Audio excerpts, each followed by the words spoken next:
Pozdravljam domaćina Dražena. Znači ovdje se nalazimo na obiteljskom poljoprivrednom gospodarstvu. Znači još jedan primjer dobre prakse gdje se gospodin Dražen bavi znači uzgojem koza, svinja, peradi. Jesam nešto zaboravio? Pure.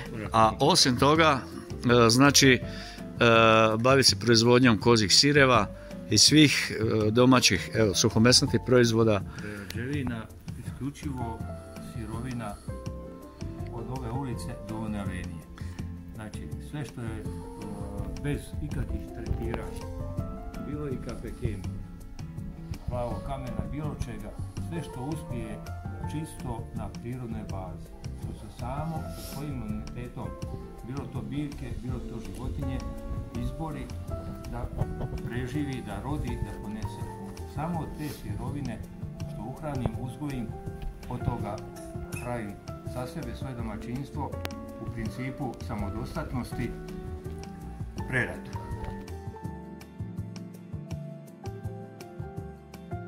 Znači, više vrsta trava, veća je rikovitost, veća je mineralizacija. Uđemo. Ova sad ima kod mame tamo mlijeka, nema dostatno i onda stavljamo neka povuče još dodatno mlijeka. Evo vidite. A to je borba. To treba voljeti, to treba biti ustrajan. Evo vidite. Evo. Inače koze se jare jednom godišnje, parenje je u jesenskom periodu 10-11 mjesec.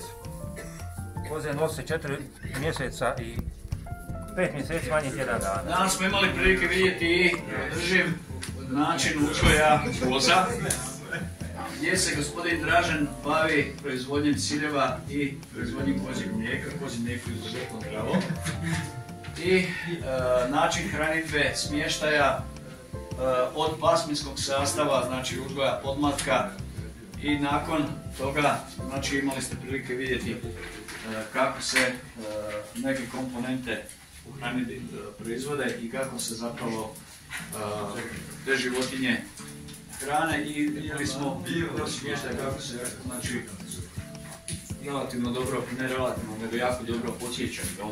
A samim tim i ovi proizvodi, znači gospodin Dražen nam je pokazao svoje certifikate i znači radi se o vrlo kvalitetnim proizvodima, ima znači svoj prepoznatljiv i logo i svoju prepoznatljivu proizvodnju i prodaju znači na kućnom pragu.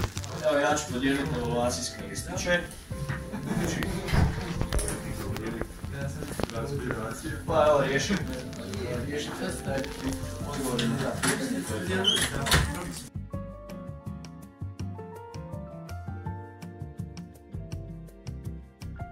Ovdje je isto silaža, jel? Kombinacija silaže sjena. To je kombinacija silaža i kukuruzna silaža i sirak. Za njih... Kvalitetno vitaminsko sjeno vidimo ovdje u jaslama. Da, to je sjeno koje je sušeno, znači imamo sjeno, djetelinu koja je sušena i imamo djetelinu koja je umotana, kad je rastvorite bude kao da se jučer pokosio. Ali to im jako malo dajemo, to ide više za gojeda, one mogu im doći do problema sa probavom. Sad su ovce, pa već bi sad kroz nekih 10-15 dana već se trebalo krenuti janjit. Sve su već gotove za janjit, imamo jako puno safulkovih mladih podmladaka. Ona je inače plodna. Da, što se tiče, najviše smo se sad bazirali na Safulga i Wittenberga. Imali smo do prošle godine, smo imali još Idel de France ovna i miješali smo ga, križali smo sa Safulgovim ovcama. Tako da su janjići kroz 3,5 mjeseca, oni su već na 30 kila, već su na klaoničkoj masi. Inače, Suffolk i Ile de France, što je on sad spomenuo, to su Antone pasmine. Da. Znači, jedna je francuska pasmina, jedna je engleska pasmina, jel? Ali mi smo uvezli, ovo su Suffolk mađarske. Uvezli su mađarske Suffolke i tu imamo, ovdje su 2 ovna i jedan je tamo. Tamana, tu ima negdje količinski 120, 130 komada i 3 ovna.